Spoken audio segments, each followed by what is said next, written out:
안녕하십니까? 인류의 역사는 불의 발견과 함께 시작되었습니다. 그리고 지금 대한민국이 그 불의 정점, 신의 영역이라 불리던 궁극의 불꽃을 손에 쥐었습니다. 바로 인공태양, 핵융합 에너지입니다. 석유와 가스는 고갈되고 있으며 기후변화는 인류의 생존을 위협하고 있습니다.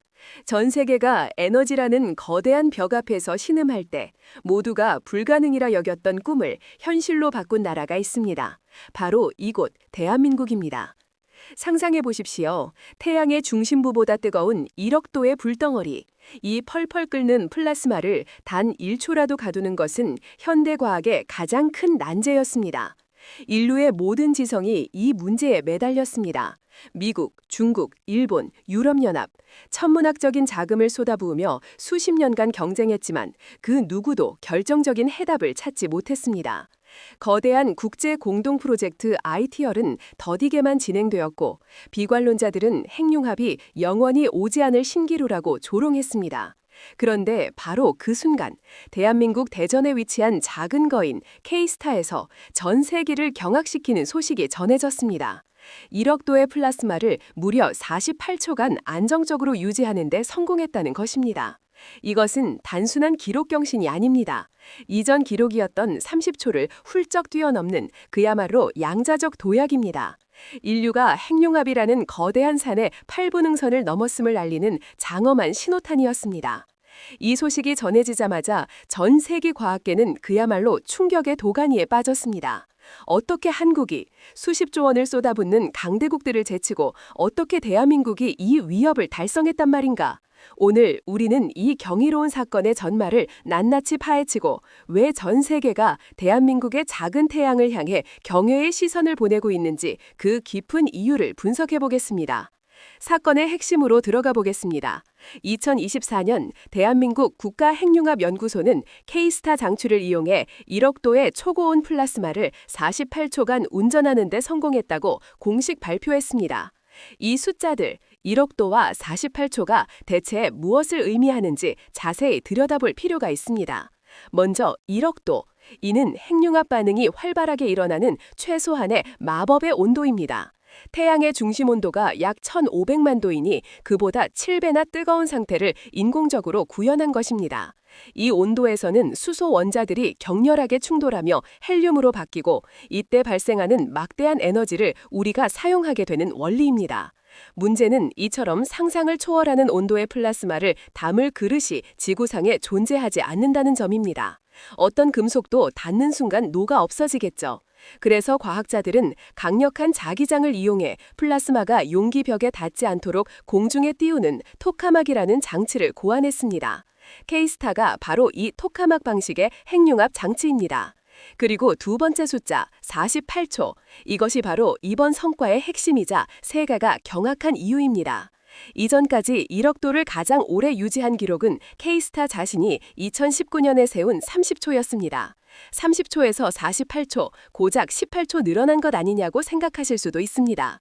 하지만 이 영역에서 단 1초를 늘리는 것은 에베레스트 정상에서 1m를 더 올라가는 것과 같은 차원의 어려움입니다. 초고온의 플라스마는 극도로 불안정해서 마치 살아있는 야생마처럼 날뛰며 자기장 그물을 찢고 빠져나가려 합니다. 이 불안정성을 제어하며 1초를 더 버티는데 수년간의 연구와 천문학적인 비용이 들어갑니다. 그런데 K스타는 단번에 18초를 늘리며 2026년 목표인 300초 달성을 향한 가장 큰 기술적 허들을 넘었음을 증명한 것입니다. 이 위협의 중심에는 텅스텐 다이버터라는 새로운 무기가 있었습니다. 다이버터는 토카막 내부에서 플라스마의 불순물을 빼내는 배기구와 같은 역할을 하는 핵심 부품입니다. 가장 뜨거운 에너지를 직접 견뎌내야 하는 최전선이죠. 기존에는 탄소 소재를 사용했지만 고열에 취약하다는 단점이 있었습니다. 우리 연구진은 과감하게 녹는 점이 훨씬 높은 텅스텐으로 소재를 교체하는 결단을 내렸고 이는 신의 한 수가 되었습니다. 텅스텐 다이버터는 1억 도의 불지옥 속에서도 꿋꿋이 버텨냈고 장시간 운전의 길을 활짝 열어젖혔습니다. 이는 단순히 부품 하나를 바꾼 것이 아닙니다. 소재 공학, 플라스마 물리, 정밀 가공 기술이 총망라든 대한민국 과학기술력의 결정체였던 것입니다. K스타의 기록적인 성공 소식은 전 세계 언론과 커뮤니티를 강타했습니다. 과학저널 네이처는 긴급 타전으로 한국의 K스타가 핵융합 상용화를 향한 결정적 이정표를 세웠다고 보도하며 ITR 프로젝트가 나아가야 할 길을 한국의 작은 토카막이 먼저 보여주고 있다고 극찬했습니다. 독일의 유력 주간지 슈피겔은 작은 태양을 포획한 아시아의 호랑이라는 제목의 기사에서 독일이 자랑하는 소재 기술과 엔지니어링을 한국이 완벽하게 활용하여 누구도 예상치 못한 결과를 만들어냈다며 놀라움을 금치 못했습니다. 특히 충격에 빠진 것은 우리의 경쟁국인 일본이었습니다. 일본의 니혼게이제이 신문은 한국의 약진, 갈 길 잃은 일본의 핵융합이라는 제목의 사설에서 한때 세계를 선도했던 일본의 핵융합 연구가 수년간의 정책 끝에 한국에게 완전히 주도권을 내주었다. 이는 일본 과학계 전체가 뼈아프게 받아들여야 할 현실이라며 자성의 목소리를 냈습니다. 해외 네티즌들의 반응은 더욱 폭발적이었습니다. 미국의 한 입자물리학자는 과학포럼 레딧에 이런 글을 남겼습니다. 저는 프린스턴 플라스마 물리 연구소에서 일하고 있습니다. 동료들과 K스타의 데이터를 보고 입을 다물지 못했습니다. 48초는 단순한 수치가 아닙니다. 플라스마 제어 기술이 완전히 새로운 차원으로 진입했다는 선언입니다. 솔직히 말해서 부럽습니다.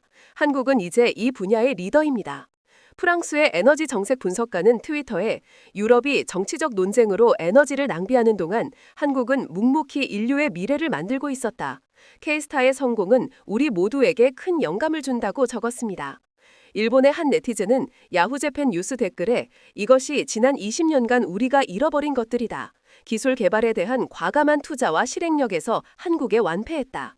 JT60SA는 이제 K스타일 실험 결과를 따라가는 입장이 되었다. 너무나도 분하다 라며 자조 섞인 반응을 보였습니다.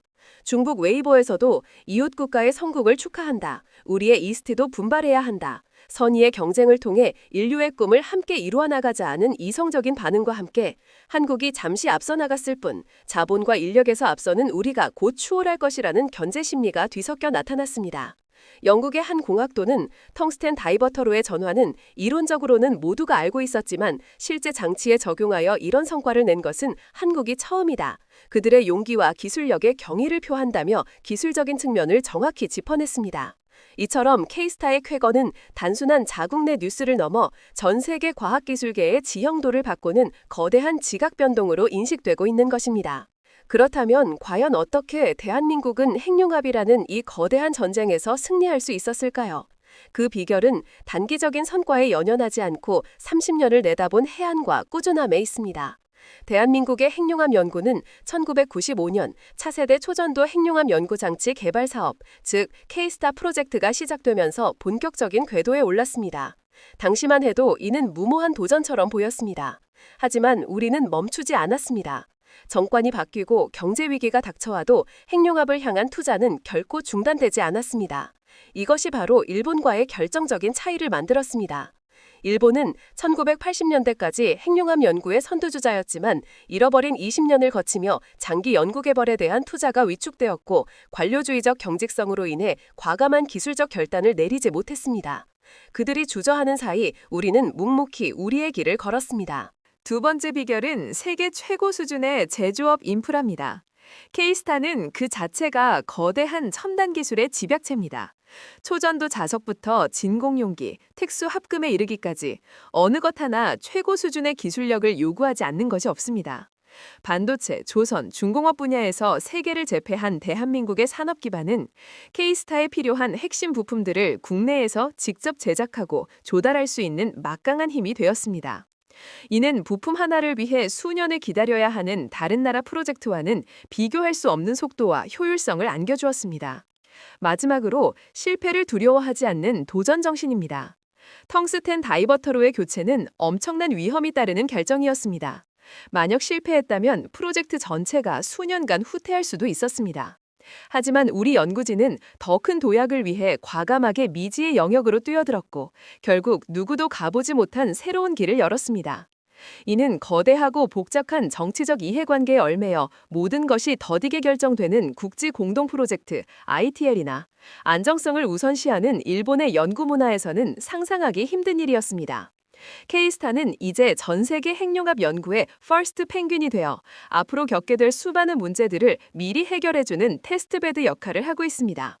우리는 단순히 우리만의 태양을 만드는 것을 넘어 인류 전체의 미래를 밝히는 등대가 된 것입니다. 적으로 K스타의 1억도 48초 달성은 단순한 과학적 성과를 넘어섭니다.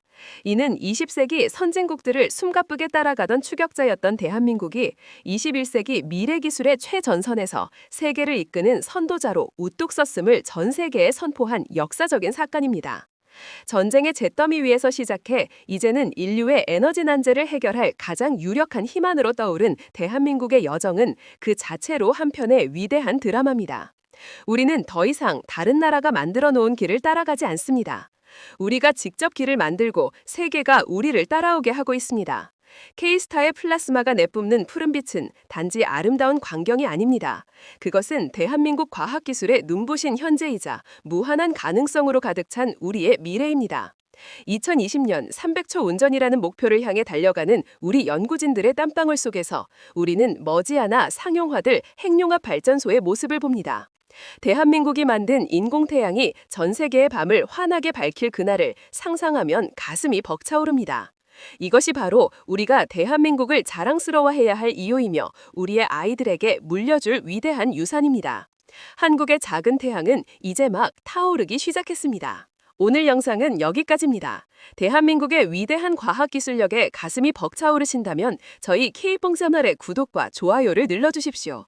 여러분의 응원이 더 위대한 대한민국을 만드는 원동력이 됩니다.